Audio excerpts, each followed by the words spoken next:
பழைய ஏற்பாட்டு பரிசுத்தவான்களுடைய வாழ்க்கையில் அநேக காரியங்கள் எழுதப்பட காரணம், நீங்களும் நானும் அந்த காரியங்களை உதாரணமாக எடுத்து, எங்களுக்கு அவைகள் முன் உதாரணங்கள்.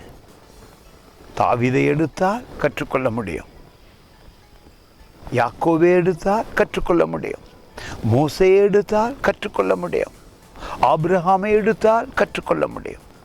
ஆனாலும் பழைய ஏற்பாட்டிலே அநேகர் வேதனையோடும் கவலையோடும் கண்ணீரோடும் கடந்தார்கள் வாழ்க்கையை. காரணம், அவர்கள் தேவனுக்கு உண்மையாய் இருக்கவில்லை. அவர்களுடைய இருதயம் முற்று முழுதாக தேவனில் சாரவில்லை. ஆனால் புதிய ஏற்பாட்டிலே வாழ்கிற உங்களுக்கும் எனக்கும் இயேசு கிறிஸ்து சகலத்தையும் கற்றுக் கொடுத்திருக்கிறார். தம்முடைய ஆவியை எங்களுடைய இருதயத்திலே அனுப்பியிருக்கிறார். அதிசயம் தானே.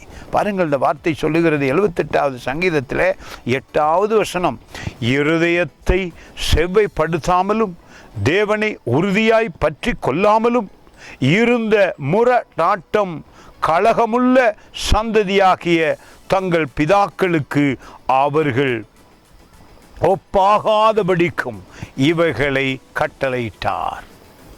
உங்களுக்கும் எனக்கும் இயேசு கிறிஸ்து பூமியிலே அவதரித்து அந்த அளவுக்கு விழுந்து போகாதபடி வெற்றியாய் வாழ, உங்களோடு நடக்க, உங்களுக்குள் வாசம் பண்ண, உங்களுக்கு சொல்லிக் கொடுக்க, கற்றுக் கொடுக்க பரிசுத்த ஆவியானவரை உங்களுக்கு கொடுத்திருக்கிறார். எவ்வளவு வெற்றியாய் இருக்கிறது! பழைய ஏற்பாட்டு பரிசுத்தவான்களை விட இந்த புதிய ஏற்பாட்டிலே கிறிஸ்துவோடு வாழ்கிற நமக்கு அதிக நன்மையும் கிருபையும் தொடர்ந்து கொண்டிருக்கிறது. காரணம், இயேசு கிறிஸ்து பூமிக்கு வந்து உங்களையும் என்னையும் நேசித்து அவருடைய வார்த்தையவே எங்களுக்கு கொடுத்து அவருடைய ஒவ்வொரு சொற்களும் பரிசுத்த ஆவியும் வல்லமையும் நிறைந்ததாயிருக்கிறது. God bless you.